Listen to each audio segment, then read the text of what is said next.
I can't imagine managing my diabetes without my Dexcom. Dexcom has given me a level of control that I haven't had in the last 36 years. The Dexcom G5 is a great tool for managing your diabetes, and it's extremely easy to use. In this short video, we're going to show you exactly how easy it is to get started using the Dexcom G5. Let's watch Bruce, who just received his Dexcom G5, get it set up. Getting started is easy. There are just 4 steps. First, set up the receiver. Second, insert your sensor and attach your transmitter. Third, start your sensor. And fourth, calibrate. So you'll receive 3 boxes: your receiver, transmitter, and sensors. Let's start with your receiver box. Inside is your receiver. Under all the packaging, you'll find a getting started guide, a training tutorial USB card, and your charging cable and adapter. Now let's get your receiver set up. Your receiver should come charged and ready to start. If needed, charge your receiver. Press and hold the power button for 2 seconds. Wait while it loads.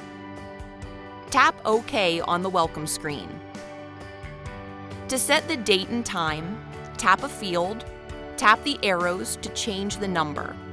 The date is entered as year, month, day. Tap Save to continue. Now enter your transmitter serial number, or SN. Find this on the back of your transmitter box.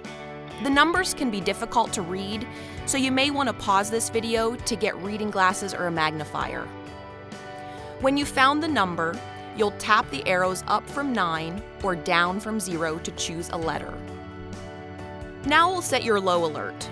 The receiver will vibrate and audibly alert you when you're below your low alert setting. Just put in your low alert number and tap Save. Now let's set your high alert. Just like with your low alert, the receiver will vibrate and audibly alert you when you're above your high alert setting. Set the number and tap Save. Congratulations! You've set up your receiver.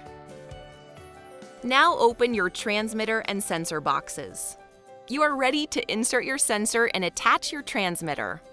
You'll wear each sensor for 7 days and use your transmitter for 3 months. First, choose a place on your abdomen at least 3 inches away from your insulin pump infusion set or injection site.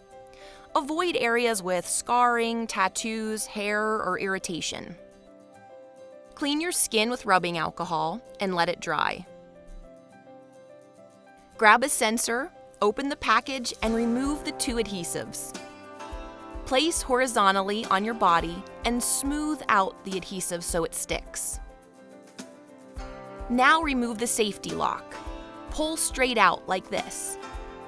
Place 2 fingers above the collar. The collar is this circular part right here. Pinch up the skin and insert the needle by pushing down the plunger fully. You'll hear 2 clicks. Next, pull up on the collar. Pull up until you hear 2 clicks or cannot pull back anymore. Squeeze the tabs on the sides of the applicator, like this. Then rock the applicator forward so it pops out. You've successfully inserted your sensor. Now it's time to attach the transmitter. Clean your transmitter with an alcohol wipe and let it dry. When it's dry, tuck the narrow end into the sensor pod. Place 1 finger on the transmitter to keep it in place. Move the latch forward until you hear 2 clicks. Twist off the latch. You've attached your transmitter. Now you need to start your sensor. Press the power button to wake up your receiver. Make sure the Bluetooth symbol isn't blinking. Blinking means it's looking for a transmitter and it stops blinking when it's found. Once the Bluetooth symbol stops blinking, tap Start Sensor. Now your sensor warm-up has begun. The warm-up will take 2 hours to complete. You will not receive alerts or readings during this 2-hour sensor warm-up. You will need to check with your meter to make treatment decisions during this time. Keep your receiver close to you within 20 feet while it's warming up. Once your warm-up is complete, it's time to calibrate. Calibration is when you take a finger stick and enter the meter value into your receiver to make sure it stays accurate over the 7 days. You'll need to enter 2 initial calibrations before readings begin. Your receiver prompts you to enter calibrations. Before you begin, wash and dry your hands. Take a measurement using your meter. Use your fingertips only. Enter the value from your meter and tap Done. Confirm value and tap Save. Repeat steps to enter a second value. Entering 2 separate values ensures an accurate reading and is required when you start a new sensor. After these calibrations, you'll be asked for 1 calibration every 12 hours. See the number in the gray circle? That's an example of a sensor glucose reading in target range. It updates every 5 minutes. Over time, your graph fills in. When you go below your low alert setting, the receiver alerts you and the circle turns red. When you go above your high alert setting, the receiver alerts you and the circle turns yellow. There's also an urgent low alarm that alerts if you go below 55.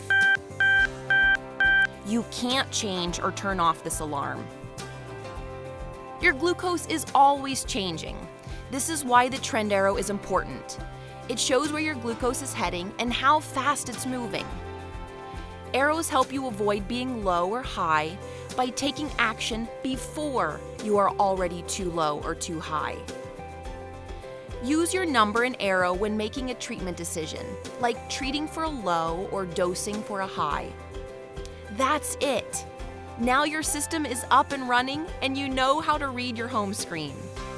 To learn more about using your Dexcom G5 for treatment decisions, see your Getting Started guide or user guide. Of course, if you have any questions during setup or any other time, call Dexcom Technical Support or Dexcom Care.